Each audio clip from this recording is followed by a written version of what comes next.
Hello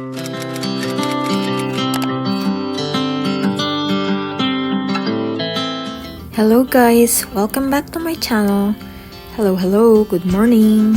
So kita nyo naman, kagigising ko pa lang. Ang ate nyo, gulo-gulo pa ang buhok. Pero okay lang, importante nakapag beauty rest tayo. So again, welcome back to my channel. For today's video, meron akong naisip actually.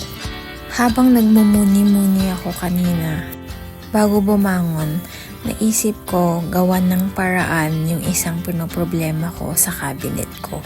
Papakita ko sa inyo. Ito yon. Ayan, pasensya na kayo at medyo magulong aking mga gamit. Yan, kita nyo ba? As you can see, ayan po. Itong cabinet na to, kung saan ako nakatira, kulang siya ng shelves. Kaya, ang hirap iayos ng mga damit. So, today, naisip ko na dagdagan ng shelves dyan. Isa dyan, and isa rin dito. Baka dyan. Dyan siguro. Or dito sa baba. Yan, lalagyan ko dyan. Kita nyo, ang gulo ng cabinet ko. So, good morning ulit. Let's go! Tara, samahan nyo ako. So, dito sa video, kita nyo na minimeasure ko muna yung area ng paglalagyan ko para malaman ko kung gaano kalaki or anong size ng ilalagay ko na plywood. Yan, sinulat ko pa. So, tara, mag-cut na po tayo. After nyo po i-cut, make sure na yung mga gilid-gilid is lihain po natin or isanding to make sure na hindi po tayo masusugat. So, with this time po, minimeasure ko ulit at hahatiin ko na into 2. Ito po palang plyboard na gamit ko is excess or sobra lang dun sa previous na project na ginawa ko. So, kung meron po kayo dyan sa bahay nyo, pwede nyo rin pong gawin to. Pag ang cabinet po kasi malaki tapos kokonti lang naman yung shelves na nakalagay, sayang 'di ba yung space? Sayang kung hindi magagamit. Kaya kung katulad ko mahilig din po kayo mag-company or gumawa ng kung ano-ano, pwede niyo pong gawin to. Anyway, ito pong maliliit na kahoy naman na to is ito yung magiging support sa ilalim ng shelves na ilalagay ko. Yan, yung time na yan, sinusukat ko na. So, saktong-sakto naman. Kaya, ayan, pwedeng-pwede ng umpisahan at paglalagay ng pako. Pero bago yon, inisip ko kung pipinturahan ko ba tong plyboard na to. So, dahil ngayong araw, tinatamad ako mag-paint. And dahil hindi na ako makapaghintay pa na ayusin yung mga damit ko at kailangan ko na yung shelves, kaya ang gagawin ko, babalutan ko na lang po ng wall sticker. Kasi nga naman, kapag gagamitan ko pa ng paint, matagal pa matuyo. So patutuyuin ko pa, pawawalain ko pa yung amoy. Kaya mas okay na ito na lang, gamitan natin ng wall sticker. So, ayan, ididikit lang yung wall sticker dyan sa plyboard. Ididikit nyo lang po ng magkabilaan. Tapos na. Ang bilis lang, diba? Basta ganyan lang po yung ginawa ko sa dalawang plyboard na kinat ko. Medyo mahirap nga lang idikit yung wall sticker. Lalo na pag may mga bubbles.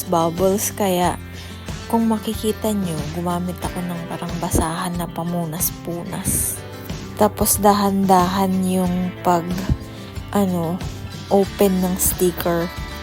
Ayan o, time-lapse ko na lang. Kita nyo naman, back and forth. Medyo nakakapagod rin mga besh. Pero, ang importante, matapos ko. Yan, cut-cut nyo na lang yung mga gilid. Tapos, iayos nyo yung pagkakadikit para hindi madaling matanggal. So, kung nakikita nyo, nag-overlap yung ginawa ko. Pwede nyo naman din isakto para mas magandang tingnan.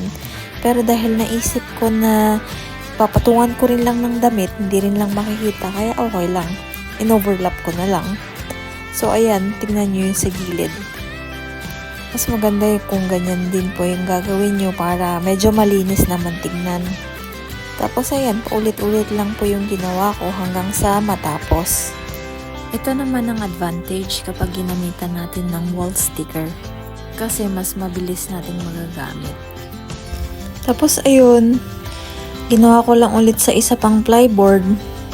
Dinikitan ko lang ulit. Dito sa part na to medyo nahirapan ako kasi parang hindi pantay yung pagkakadikit ko. Pero wala naman perfect, diba? Hindi naman kailangan na perfect yung pagkakadikit. So, okay lang. So, itong mga gagawin nating support sa ilalim ng shelves, balutin na rin natin para naman mas maganda rin tingnan. Ayan, binalot-balot ko lang yung malilit na yan. By the way, sa isang shelf, ang kailangan is 4 na liit na kahoy pang support. Kung makita nyo, itong mga to, ano ko rin lang yan, mga scrap. Mga scrap na pinagtabasan pag gumagawa kami ng mga dividers. Kaya, ayan, ginamit ko na rin lang. So, at least, diba, recycled. Yan, meron pa tayong magagamit pang support sa shelves. So, ganun lang po. Tuloy-tuloy lang. So, this part naman, kung makikita nyo, meron akong ginawang parang guide. Nilagay ko sa gilid. Para magkaroon ako ng guide kung gaano ko kataas gusto ilagay yung shelf. Yan po, pare-pare sila ng height. Tas ginamitan ko rin ng leveling tool para malaman ko kung pantay ba. Gumamit rin ako ng dry square para malaman din kung naka-level talaga. Tapos ayan, ipapako ko na. Pasensya na rin po kung medyo nakaharang ako dyan kasi masikip lang yung space. Hindi ko alam kung paano ko iayos yung or paano iaanggal yung camera. So ayan, ganyan lang, pinako ko na. So same lang dito sa kabilang side. Pag nalaman mo na kung saan mo ilalagay, ipako mo na rin.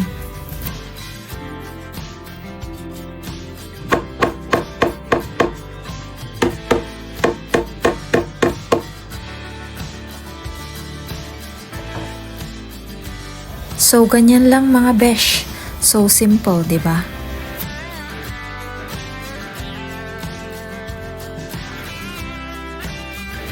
Ito naman, kung nakikita nyo, meron akong ginugupit na maliliit.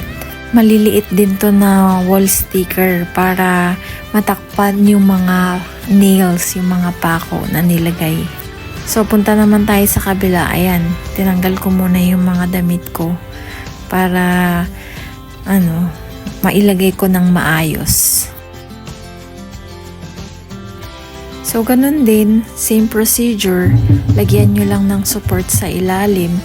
And then, ganun lang kabilis.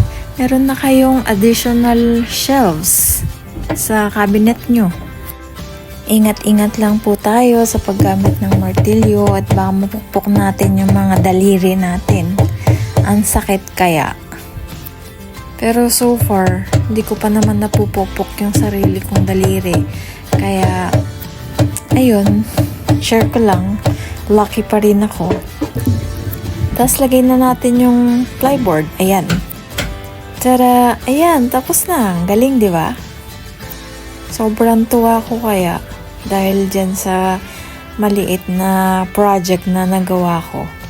Kasi, problema ko yung mga damit kapag natutumba-tumba dahil pag tinupi mo na tapos ang taas-taas na biglang matutumba o kaya dahil walang shelf na extra ang gulo-gulo, tambak-tambak na lang. So yan po, yan yung ginawa ko na dalawa.